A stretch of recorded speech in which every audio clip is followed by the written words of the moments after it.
The judge presiding over the trial of the three men accused of chasing and killing Ahmaud Arbery wishes the jury selection process would move a lot quicker. 42 potential jurors have qualified to move to the next pool so far, but the goal is to reach 64 by the end of the week. News4JAX reporter Marilyn Parker is at the Glynn County Courthouse to explain what the judge said about the attorneys who are questioning the potential jurors. Judge Walmsley says, in his opinion, some of the questions to jurors are coming off aggressive and uncomfortable. He says he thinks examinations could be much shorter, but he understands the process.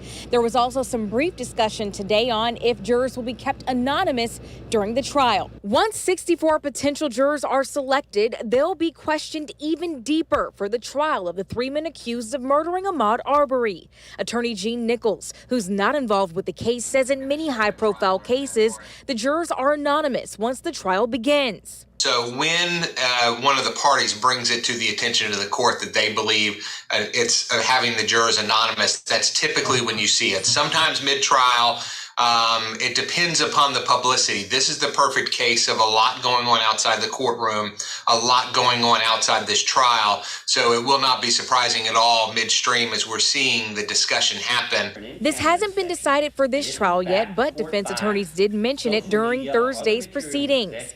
Judge Timothy Walmsley warned all the attorneys to watch how they question jurors. But again, I say that because I watched a few of the examinations of these jurors, and again, it is, from my perspective, sometimes uncomfortable and aggressive.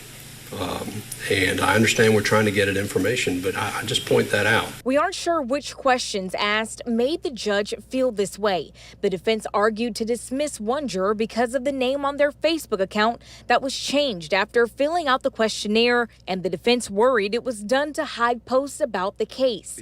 The judge told them to ask the potential jurors if the questionnaires should be updated, and then the judge criticized the defense for cross-examining potential jurors.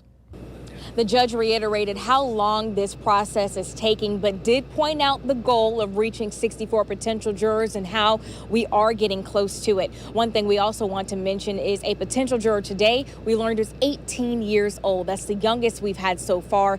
We're told the court may consider closing the courtroom for that juror's comfort. We're told that at any point during this trial, the state, defense, or any potential jurors can ask the judge to remain anonymous in the jury.